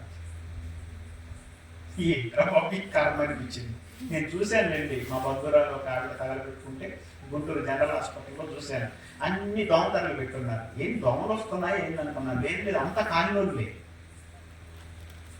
వాళ్ళ బాధ వర్ణనాతీతం. మంటల్లో తగలబడిపోయిన వారి బాధ వర్ణనాతీతం. బ్రతికున్నప్పుడు అండి దీపం దగ్గరికి వెళ్ళి చిటికి వీళ్ళు పెట్టండి, ఎట్లుంటుందో చెప్పండి నాకు. ఒక్కసారి మంటలు అట్లా కాల్చి చూడండి ఎట్లుంటుందో. ఏది చిటికిన వేలు కాలితేనే అమ్మో అయ్యో కాలిందని బెంబేలెత్తిపోతామే మనము. అలాంటిది మనిషి మొత్తం నిలువెత్తు మంటల్లో తగలబడుతుంటే ఆత్మ పరిస్థితి ఏంటో ఒకసారి ఆలోచించండి. ధనవంతుడు ఓర్చుకోలేక తట్టుకోలేక కేకలు వేసి చెప్తున్నాడు. కానీ పరిస్థితులన్నీ తారుమారైపోయాయి. అందుకే ధనవంతుడు పరిస్థితులు ఏంటని మనం ఆలోచించినప్పుడు పాతాళము భయంకరమైనదిగా మనకు కనబడుతుంది. ఇంకో మాట చెప్పంటారు, ఆశ్చర్యపోతారు. అదేంటి తెలుసా? ఏమంటే వీడిని తగలబెడుతున్న పాతాళం ఏదైతే ఉందో, వీడు కేకలు వేస్తున్నప్పుడు వీడు ఒక్కడైనా చాలా మంది ఉన్నారా? ఒక్కడనుకుంటున్నారేమో, గుట్టలుగా ఉన్నారు అక్కడ. వీడంత బాధపడుతున్నప్పుడు, వీళ్ళందరూ అన్ని కేకలు వేస్తున్నప్పుడు ఈ పాతాళము పోనీలే అని ఒక గంట మంటలు ఆగి ఏమన్నా సైలెంట్ గా కూర్చునే రకం ఆ పాతాళం ఏమన్నా? పోలీసులు ఉన్నారనుకోండి, ఒకరిని పట్టుకున్న తర్వాత లాఠీ తీసుకుని వాంచుతారండి. వామ్మో వాయో అని వాళ్ళ కాలు పట్టుకుంటుంటారు. వీళ్ళు ఏమంటే వాళ్ళకి కాసేపు కొట్టిన తర్వాత వీళ్ళు ఏడుపు తట్టుకోలేక కాసేపు ఆపుతారండి కదా. ఆపుతారా? కొట్టే పనులే ఉంటారా? ఆపుతారు. అలాంటి పరిస్థితి ఏమన్నా పాతాళంలో ఏమన్నా ఉందా? ఎందుకు? వీడు ఏడుస్తున్నాడు, కళ్ళీరు పెట్టుకుంటున్నాడు, ఏమంటే పళ్ళు కొరుకుతున్నాడు, పరిస్థితి అస్సలు బాగోలేవు. ఇంతగా ఏడుస్తున్నప్పుడు పాతాళం ఏమన్నా కాసేపు రెస్ట్ ఇస్తుందా? అది ఎలాంటిదో తెలుసా? పరమగీతములు 8వ అధ్యాయం 6వ వచనం చదవండి. అది ఎలాంటిదో చూడండి. పరమగీతములు 8వ అధ్యాయం 6వ వచనం. పరమగీతములు 8వ అధ్యాయం 6వ వచనం తీయండి. పేజీ నెంబర్ చెప్పండి అమ్మ త్వరగా. అది మధ్యలో ఉంటుంది, యెషయా గ్రంథానికి ముందు ఉంటుంది. 565 పేజీ నెంబర్ 67. 567 page number. పరమగీతములు 8వ అధ్యాయం 6వ వచనం. ప్రేమ మరణమంత బలవంతమైనది, ఈర్ష్య పాతాళమంత కఠోరమైనది. పాతాళం ఎలాంటిదట? పాతాళం ఎలాంటిది? కఠినమైనది. దానికి కనికరం ఏముంటదా? ఏమంటే కనికరం ఏముంటదా? ఉండదు. పోనీలే, వీడు చాలా సంవత్సరాల నుంచి మంటల్లో పడి ఏడుస్తున్నాడు, పోనీలేని ఒక గంట రెస్ట్ ఇద్దామనే ఆలోచన ఏమంటుందా పాతాళానికి? అస్సలు ఉండదు. అది ఎంత కఠినమైనదంటే వీడు ఏడ్చే కొద్ది దానికి ఊపు వస్తా ఉంటది. ఎవరు అన్నారండి, నరికే కొద్ది ఊపు వస్తుందట. వీడు ఏడ్చే కొద్ది దానికి ఇంకా మంటలు రేపుతూ ఉంటది. ఏమంటే పాతాళం ఎలాంటిదంటే కఠినమైనది. స్పాంజ్ పట్టుకున్నా ఉంటుంది, మెత్తగా ఉంటుంది. దీన్ని పట్టుకొని ఎట్లుంటుంది? స్పాంజ్ పట్టుకున్నా ఉంటుంది, మెత్తగా ఉంటుంది. అది ఇది ఈ రాడ్డును పట్టుకుంటే ఎలా ఉంటుంది? గట్టిగా ఉంటుంది. పాతాళం కూడా అలాంటిది, కఠినమైనది. వీళ్ళ ఏడుపులకి, వీళ్ళ పళ్ళు కోరుకోటకి అస్సలు పట్టించుకోరు. వీళ్ళు ఏడ్చుకుని దానికి ఊపిక్కుపోయి మంట రేచేస్తూ ఉంటుంది. కాసేపు అయినా విడిచిపెడుతుంది అంటే అస్సలు విడిచిపెట్టేది కాదు. అత్యంత భయంకరమైన కఠినమైనది. అందుకే ఒక్కసారి ధనవంతుడు వెళ్ళిన కాలం ఎంత కాలమైందో గుర్తు చేయమంటారా? క్రీస్తుకు పూర్వం సుమారు 1500 సంవత్సరాల కాలంలో వాడున్నాడు. క్రీస్తుకు పూర్వం 1500 సంవత్సరాలు. ఇప్పుడు క్రీస్తు శకం ఎంత? 2025 మొత్తం కౌంట్ చేయండి. 3525 సంవత్సరాల క్రితం వాడు వెళ్ళిపోయాడు, పాతాళానికి వెళ్ళిపోయాడు. 3525 సంవత్సరాల నుండి మంటల్లో పడి కేకలు వేస్తున్నాడా? అప్పుడప్పుడు కేకలు వేస్తున్నాడా? ఎప్పుడు 24 అవర్స్ కేకలు వేస్తూనే ఉన్నాడు కదా, కేకలు వేస్తూనే ఉన్నాడు. వాడంత బాధపడుతూ ఉంటే పాతాళానికి కొంచెమైనా కనికరపడి పోనీలే ఒక గంట వదిలిపెడదాము వాడిని శిక్షించేదని అనుకుంటుందా? అనుకోదు. అంత కఠినమైనది. 3000 కాదు, 30,000 కాదు, 3 కోట్లు కాదు, 3 యుగాలు కాదు, తరతరాలు వాడు ఎంత ఏడ్చినా సరే విడిచిపెట్టనిది కఠోరమైనది పాతాళం. అంత కఠినమైనది. అందుకే వాడు ధనవంతుడు కేకలు వేసి చెప్తున్నాడు, మరణము తర్వాత ఏమి సంభవించబోతుందో, ఏమి జరగబోతుందో బైబిల్లో దేవుడు వ్రాయించి ఇదిగో ఈరోజు రాత్రి గుర్తు చేస్తున్నాడు. ప్రియులారా, పాతాళం ఒకటి ఉంది, పాపం చేసిన వారి కొరకు ఏర్పాటు చేసింది. అది నిజంగా పాతాళము సంగతి విన్న తర్వాత మీకు ఏమైనా భయం వస్తుంది చెప్పండి? భయమా? అసలు భయపడము. సాతాను కూడా భయపడడు, అసలు భయపడమండి మనం. అబ్బా, పాతాళం అన్న భయం లేదు, దేవుడు అన్న భయం లేదు. భయం ఉండదండి మనకి. ఇంత కఠినమైన లోకము పాపం చేసిన వారి కోసం ఎదురు చూస్తుంది అని దేవుడు బైబిల్లో రాయించిన మనకు మాత్రం చేన పుట్టినట్టు కూడా ఉండదు. వినేది తెల్లారి ఏదో మాట్లాడుకుంటూ వెళ్ళిపోతూ ఉంటారు. ప్రియులారా, ఈరోజు రాత్రి మాట్లాడిన తర్వాత మీలో ఒక భయం పుట్టాలి. అమ్మ బాబోయ్, నేను ఈ పాతాళానికి వెళ్ళకూడదు అని. ఒక విషయం చెప్పమంటారా? పాతాళం అంటే మనకు భయం లేదు. ఎవరికి భయం ఉందో తెలుసా? లోకస్వార్త 8వ అధ్యాయం 31 వచ్చింది. లోకస్వార్త ముగిస్తాను. లోకస్వార్త 8వ అధ్యాయం 31 వచ్చిన చదవండి. పాతాళం అంటే మనకు లెక్క కూడా లేదు అసలు. సందర్భం ఏంటి? సేనాదయం పట్టిన వాడు ఒకడు యేసుక్రీస్తు వారికి ఎదురుకొచ్చాడు. ఎదురొచ్చిన తర్వాత వాడు పేరు అడిగాడు. పేరు అడిగిన తర్వాత జరుగుతున్న సందర్భం ఇది. ఓకేనా? ఇప్పుడు చదువుతాను 31 వచ్చిన. యేసు నీ పేరేమని వారిని అడుగగా చాలా దయ్యములు వానిలో చొచ్చి ఉన్నాయి కనుక వాడు తన పేరు సేన. ఒకటి కాదుగా ఒక పేరు చెప్పడానికి. చాలా దయ్యాలు ఉన్నాయి కాబట్టి ఒక పేరా? చాలా ఉన్నాయి కాబట్టి మొత్తం సేన అన్నాడు. తర్వాత ఇప్పుడు దయ్యాలు యేసు ప్రభువుని వేడుకుంటున్నాయి. ఏమని వేడుకుంటున్నాయి? ఏమని తెలుసా?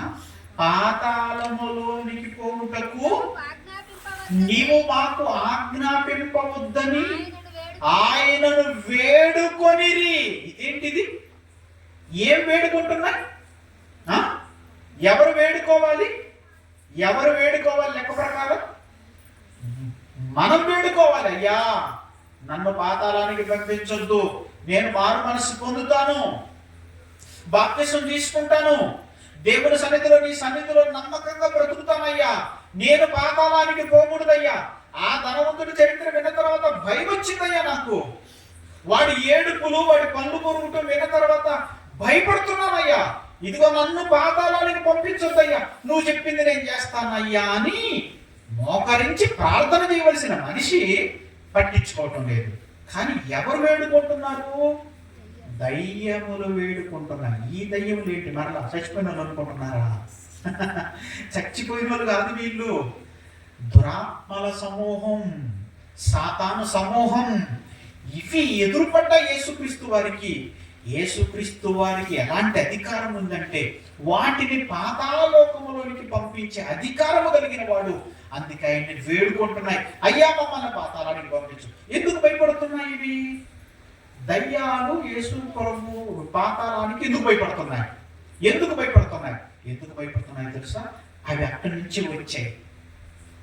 అక్కడ పరిస్థితులు ఏంటో వాటికి బాగా తెలుసు, అక్కడ వాతావరణం ఏంటో వాటికి బాగా తెలుసు. అందుకే ఈయన ఎక్కడ పంపిస్తాడోనని వేడుకుంటున్నాయి. అయ్యా పాతాళానికి పంపించొద్దు అంటే, పాతాళం అంటే దయ్యాలకు భయం. గజ వణికిపోతాయి పాతాళం అంటే. మనకు మాత్రం చేమ కొట్టినట్టు కూడా లేదు. ఏంటంతసేపు చెప్తున్నాడు, వదిలిపెట్టి ఇంటికి పోయి పడుకుంటాం కదా అనుకుంటున్నాను. పడుకుంటుంది ఏంటి, ప్రాణం కొద్ది తెలుస్తుంది, అప్పుడు పడుకుంటారు. విన్నారా? జీవితం ఇది మరలా మరలా వచ్చేదనుకుంటున్నారా ఏంటి? ఒకే ఒక్కసారి ఇచ్చిన జీవితం. ఈ జీవితం ఎప్పుడు ముగిస్తుందో తెలియని పరిస్థితుల్లో ఉన్నాం. మనం దేవుని కోసం బ్రతకుండా ఇప్పటి వరకు మన ఇష్ట ప్రకారం మనం బ్రతుకుతూ ఉంటే, ఈ రాత్రికి మనం చచ్చిపోతే, పాతాళం పట్టుకుంటే, ఆ ధనవంతుడు ఉన్న చోటుగా వెళ్ళిపోతే మన పరిస్థితి ఏంటి? అల్లా కల్లోలం కదా, ఏమైపోతాం మన జీవితం అంతా. అందుకే దేవుడు బ్రతికున్నప్పుడే ప్రేమించి, గుండె కొట్టుకుంటున్నప్పుడే ప్రేమించి పాతాళ లోకంలో ఏం జరుగుతుందో కళ్ళకు పెట్టినట్టుగా తెలియజేస్తున్నాడు. అందుకే పాతాళ లోకం అంటే దయ్యాలకు భయం. అందుకే గజ్జ గజ్జ వణికిపోతున్నాయి, వేడుకుంటున్నాయట. ఆయన వేడుకుంటున్నాయంటే భయపడుతున్నాయి. అందుకే పాతాళ లోకము అంటే దయ్యాలకు భయం. దేవుడు పాతాళలోక పరిస్థితులన్నీ వ్రాయించిన తర్వాత చివరగానండి మనతో ఒక మాట హెచ్చరిస్తున్నాడు. సామెతల గ్రంథం 15:24 చూసుకొని వివరించుకుందాం. సామెతల గ్రంథం 15:24 ఏమైనా వ్రాయించాడో చూడండి.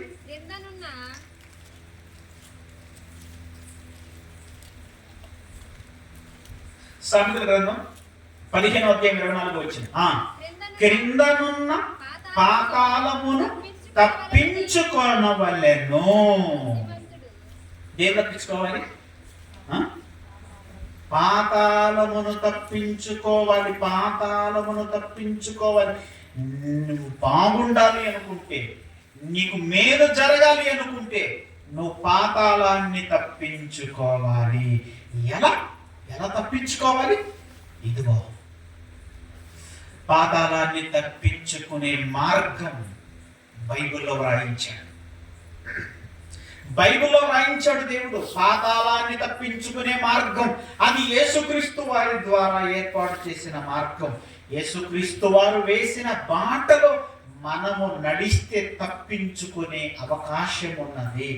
ఆయన మార్గములో కాకుండా మన సొంత మార్గాలలో మనం నడుస్తూ ఉంటే పాతాళం తప్పించుకోలేం. అది నిన్ను పట్టుకొని బంధిస్తుంది. అక్కడికి వెళ్ళగానే పరిస్థితులన్నీ తారుమారైపోతాయి. అందుకే క్రిందను ఉన్న పాతాళమును తప్పించుకొనవలెనని బుద్ధిమంతుడు పరమునకు పోవు జీవ మార్గమున నడుచుకుంటాడు. అంటే పరలోకానికి ఒక మార్గాన్ని వేశాడా? అదే మార్గం జీవ మార్గము.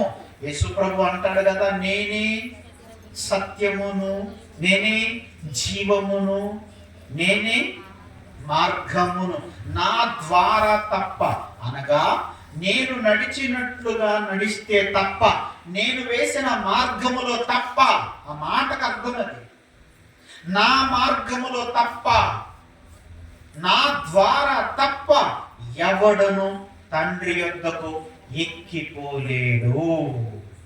అందుకేనండి యేసుక్రీస్తు వారు వచ్చింది పాతాళాన్ని తప్పించుకొని పరలోకాన్ని దక్కించుకోవాలన్న ఉద్దేశముతోనే యేసుక్రీస్తు వారు ఈ లోకానికి వచ్చి మన కొరకు ప్రాణం పెట్టి సమాధి చేయబడి 3వ నాడు తిరిగి లేచి మనందరం కూడా మార్గంలో నడవడానికి ఒక గ్రంథాన్ని ఇచ్చి 12 మంది శిష్యులను ఏర్పాటు చేసుకుని వారి ద్వారా సువార్త అన్నది మనకు వచ్చేటట్టుగా చేశాడు. ఎవరు గౌరవిస్తున్నారు ఆయన మాటల్ని? ఎవరు వింటున్నారు ఆయన మాటలు? ఎవరి జీవితాలు మార్చుకోవాలనుకుంటున్నారు? ఎవరు కుటుంబాలు చక్కబెట్టుకోవాలనుకుంటున్నారు? ఎవరు పాతాళాన్ని తప్పించుకొని పరలోకానికి వెళ్ళాలనుకుంటున్నారు? చెప్పండి. అందరూ కూడా తమ సొంత కార్యం గురించి ఆలోచిస్తున్నారు. వారు ఎలా బ్రతకాలో ఆలోచిస్తున్నారు, ఎంత సంపాదించాలో ఆలోచిస్తున్నారు. ఏమండి? వారి కోసం, వారి కుటుంబాల కొరకు ఆలోచిస్తున్నారు తప్ప ఈ జీవితం వచ్చిన తర్వాత మనం పరలోకానికి వెళ్ళిపోవాలి, పాతాళాన్ని తప్పించుకోవాలన్న ఆలోచన కలిగి జాగ్రత్త పడే వాళ్ళు ఎవరున్నారు? ఒకటి గుర్తుపెట్టుకోండి, ఈ రోజు చస్తే రేపు 2 అంటది, ఎల్లుండి 3 అంటది, ప్రజలు మర్చిపోతారు. నీ పరిస్థితి ఏంటి? నీ పరిస్థితి ఏంటి? నీకు నువ్వు ఆలోచించుకోకపోతే, నీకు ఆలోచన చెప్పే దేవుని మాటలు నువ్వు లెక్క చేయకపోతే నీ పరిస్థితి ఏంటి చెప్పండి. అందుకే క్రిందనున్న పాతాళమును తప్పించుకొని బుద్ధిమంతుడు పరమునకు పోవు జీవ మార్గమున నడుచుకుంటాడు. తప్పించుకుంటారా? దొరికిపోతారా? తప్పించుకుంటారా? చిక్కిపోతారా? కుక్కలు ఉన్నాయని కానీ తప్పించుకొని తిరగడానికి చూస్తుంటారు. అక్కడ కుక్క ఉందిరా కరుస్తుందిరా అనగానే ఎంత జాగ్రత్త, అది వస్తుందేమో కరుస్తుందేమోనని వెనక ముందు చూసుకుంటూ గవ్వు అంటే కాదు ఇంకా పరుగుల మీద పరుగులు, దాని నుండి తప్పించుకోవాలని చూస్తున్నామే. మంచిదే, తప్పించుకోండి, ఎందుకంటే మంచిది కాదు కనుక కలిస్తే. ఇప్పుడు పాతాళం తప్పించుకోవాలని దేవుడు చెప్తున్నప్పుడు దాని గురించినటువంటి అవగాహన, ఆలోచన నీకేముంది చెప్పండి? ఏమంటే అస్సలు ఎంత లెక్క లేకుండా మాట్లాడతారండి. నువ్వు చూసినవా? అదొక్క మాట అడుగుతా. నిజమేనండి, నేను చూడలేదండి. దేవుడు బైబిల్లో రాయించాడుగా. దేవుడిని నమ్మవా? నన్ను నమ్మవద్దు, నాకు కనబడలేదు ఆ పాతాల లోకం. ఓకే, కానీ నేను నమ్మాను, రాయబడిన సంగతులు నేను నమ్మాను. మరి నువ్వు నమ్మవా? నువ్వు నమ్మవా? ఎంత ఎంత తక్కువ చేసి మాట్లాడతారంటే, చచ్చిపోయిన తర్వాత నువ్వు చూసి మాట్లాడతా. ఇక్కడ ఎవరా మీరు చెప్పింది? విషయం చెప్పమంటారా? అనకూడదు కానీ విమర్శిస్తారంటారు కానీ ఒక ఆయన అన్న మాట నేను విన్న మాట. ఒక ఆయన ఏమన్నా తెలుసా? సేవకుడే ఒరే నరకం లేదు ఏం లేదురా, దేవుడు భయపెట్టడానికి అని చెప్పాడు, అందరు పరలోకం పోయేదారా అన్నాడండి. ఎవరు? ఒక ఆయన అన్నాడండి, నరకం లేదు ఏం లేదు అన్నాడండి. నరకం లేదట, ఏమీ లేదట. మరి బైబిల్ ఎందుకు ఉన్నది? భయపెట్టడానికి రాశాడు. ఎవరి మాట అంటున్నాడు? ఎవరో బయట వాళ్ళంటే పెద్ద పట్టించుకోనండి, కానీ బైబిల్ బోధిస్తున్న ఒక సేవకుడు అన్నాడు. చాలా బాధ అనిపించింది. దేవుడు రాయించిన మాటలు వాస్తవాలు అయితే ఆ వాస్తవాలు కాదంటావా? అట్టయితే నీకు ఎదురవుద్ది చూడు, నీకు ఎదురవుద్ది. ఏం చేస్తావు? నీ ముందుకు వచ్చే పాఠాలు నిలబడితే ఏం చేస్తావు నువ్వు దాని ముందు నిలబడితే ఏం చేస్తావు? నువ్వు తప్పించుకోవడానికి వీలవుతుందా? కుదురుద్దా? అవకాశం ఉందా? అవకాశమే లేదు, కుదరదు.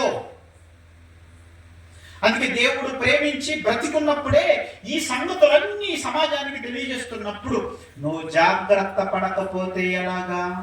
నువ్వు జాగ్రత్త పడకుండా పాతాళానికి వెళ్ళిపోతే అక్కడ ఉన్నోళ్ళు ఏమంటారు తెలుసా మీకు? అక్కడ ఉన్నోళ్ళు ఏమంటారు తెలుసు? ముందు పోయిన వాళ్ళు, దేవుని మాటలు వినకుండా తమ ఇష్టానుసారముగా బ్రతికి పాతాళానికి వెళ్ళిపోయిన వాళ్ళు, నువ్వు కూడా అదే దారిలో నడిచి వెళ్ళిపోతే నిన్ను చూసి వాళ్ళు ఏమంటారు తెలుసా? చివరి మాట గుర్తు చేసి ముగించేస్తాను, ఓకేనా? యెషయా-గ్రంథం 14వ అధ్యాయం, యెషయా-గ్రంథం 14 చివరి మాట.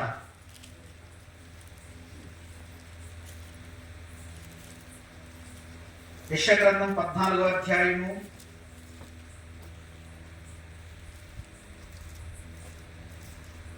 10వ వచనం.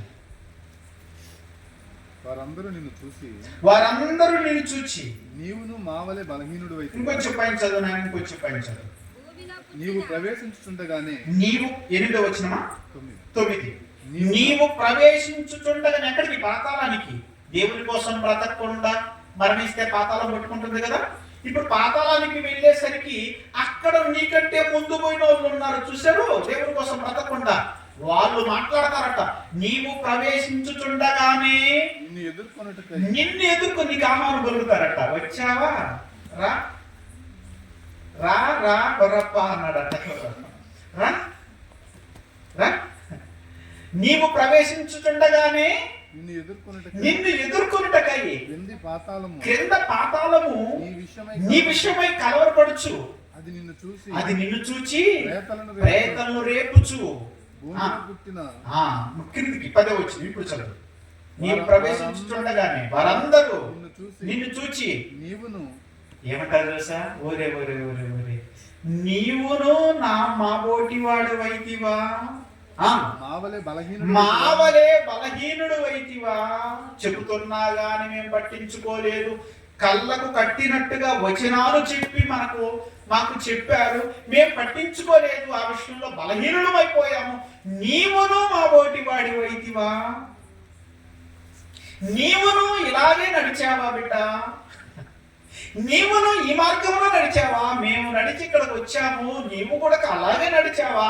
అక్కడ బ్రహ్మయ్య ఉన్నాడు, సత్యబాబు ఉన్నాడు, శ్యాంబాబు ఉన్నారు, కిరణ్ కుమార్ గారు ఉన్నారు. వాళ్ళు చెప్పలేదా నీకు? చెప్పారన్నా. మరి ఎందుకు వినలేదు? ఎందుకు బలహీనుడు అయ్యావు? అది ఏదో అనుకున్నానన్నా. ఏమనుకున్నావురా నాయన? పాతాళం చెప్పలేదా? పాతాళం అంటే పాతకాలం అనుకున్నా గాని ఇంత ఉంటుందని నేను అనుకోలేదన్నా అంటావా? అలాగే అంటావు. మరి ముచ్చరించుకునే మాటలు అలాగే ఉంటాయి అక్కడ. నీవును మా బోటి వాడి వైతివా? నీవును మా బోటి వాడి వైతివా? జుట్లు ముడేసుకొని పళ్ళు కొరుక్కుంటూ కేకలు పెడుతూ ఉండండి. కఠినమైనది, కఠోరమైనది. ఎవరి కోసం ఆ పాతాళాన్ని దేవుడు సిద్ధం చేశాడంటే తన కోసం బ్రతకని వారికి పాతాళం సిద్ధం చేశాడు. వృద్ధు ప్రియులారా, దాన్ని తప్పించుకునే మాటలు ఎన్నో దేవుడు బైబిల్లో రాయించాడు. అందుకే దేవుడి మాటలు వినండి, జీవితాలను మార్చుకోండి. చిన్న జీవితకాలం ఇంకెంతకాలం బ్రతుకుతామో మనకు తెలియదు. కన్ను మూసామా ఈ లోకం ఖాళీ చేయవలసిందే. కన్ను మూసామా మనం దేవుడి కోసం బ్రతకపోతే పాతాళం పట్టుకుంటుంది, భయంకరంగా నేను శిక్షిస్తుంది. యుగాలు అక్కడ పండ్లు కొరుకుట, ఏడవటం మాత్రమే ఉంటాయి, ఇంకేమి ఉండదు. అందరూ ఏడుస్తూనే ఉంటారు, అందరు పండ్లు కొరుకుతూనే ఉంటారు. ఎవరి బాధ వాళ్ళది. ఎవడో ఇంకొకటి బాధ చెప్పుకునే పరిస్థితి కూడా తెలియదు. అందుకే జీవ మార్గానికి వెళ్ళిపోవాలి, పరలోకానికి వెళ్ళిపోవాలి. పరలోకములో నిత్యము ఆనందం పొందే వాతావరణం, అక్కడికి రావాలనే దేవుడు నల్లారా తిరిగి రండి నాయన, నా దగ్గరికి రండి. కోట్ల సంవత్సరాల నుంచి మీకోసం ఎదురు చూస్తాను. మీకోసం పరలోకాన్ని కట్టాను, మీకోసం ఇల్లు కూడా సిద్ధం చేస్తున్నాను. మీరు నేను అందరూ కలిసి ఇక్కడ ఉంటాం. రండి, దేవుడు కోరుకుంటున్నాను. కనుక విన్న వాక్యాన్ని బట్టి మీ జీవితం ఎలా ఉన్నదో ఆలోచించుకోండి. నమ్మకంగా దేవుని కోసం బ్రతకండి. దేవుని యొక్క భయభక్తులు కలిగి బ్రతకండి. భక్తులు బాగా నేర్చుకోండి. ఎంత బాగా చదువుకొని, ఎంత బాగా అర్థం చేసుకొని, ఎంత బాగా వింటారో అంతకంటే ఎక్కువ బాగా బ్రతకండి. చనిపోయిన తర్వాత పరలోకానికి వెళ్ళిపోవచ్చు, లేదంటే నిత్య నాశనానికి వెళ్ళిపోవాల్సింది. కళ్ళు మూసుకొని ప్రార్థన చేసుకుంది. దయగలిగిన మా కన్న తండ్రి, మంచి వాతావరణాన్ని ఇచ్చి మంచి మాటలు మాకు వినిపించారు. మరణం తర్వాత ఏమి సంభవించబోతుందో మీ మాటలను బట్టి మేము విన్నాం, నమ్ముతున్నామయ్యా. మేమైతే